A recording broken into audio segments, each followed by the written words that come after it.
शिवानी, फिक्सच्या जगात राहून ना तुला सगळं बाहेरच्या रूपावरून सौंदर्य दिसतं.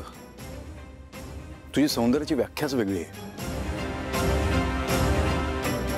सावलीच्या नखाची पण सर नाहीये तुझ्यात.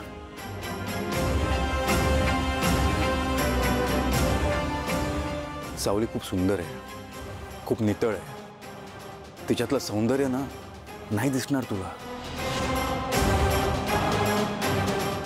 मी पाहिलंय. तिच्यातली ममता, तिच्यातलं प्रेम, तिच्यातला तो साधेपणा, खरेपणा, आई वडिलांचा आदर, घर सांभाळण्याची वृत्ती, या सगळ्या गोष्टींना मिळून ती या जगातली सगळ्यात सुंदर स्त्री ठरते. कुठल्या बुरसटलेल्या सौंदर्याची व्याख्या घेऊन चालतेस तू? काय बोलतोयस तू सारंग? असं नाही होऊ शकत. मी सुंदर आहे. मी सावलीपेक्षा जास्त सुंदर आहे. मी सगळ्यात जास्त सुंदर आहे सारंग.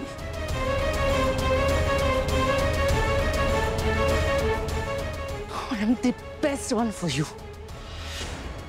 जगात तुझ्यासाठी माझ्यापेक्षा जास्त योग्य कोणीच असू शकत नाही, कळलं?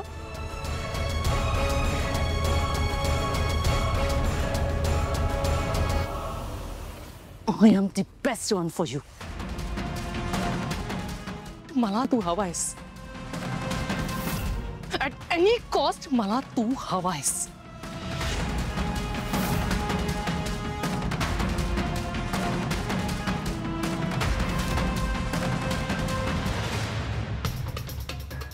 बोल किरण.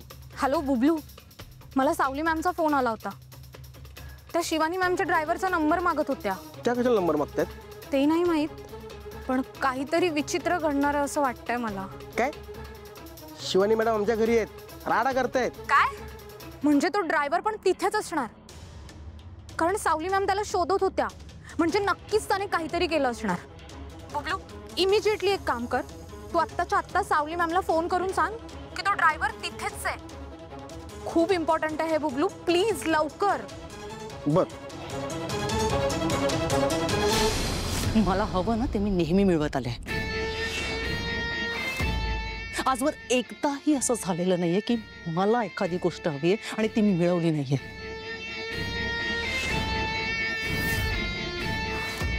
त्यासाठी मी आकाश पाताळ सुद्धा एक करेन.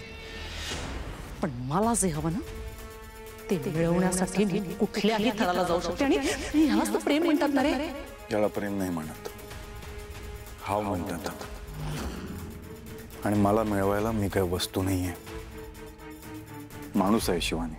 ओके ओके फाईन, तू माणूस आहेस, पण जशी प्रत्येक वस्तूची एक किंमत असते ना, तशी माणसाची सुद्धा किंमत असते ना.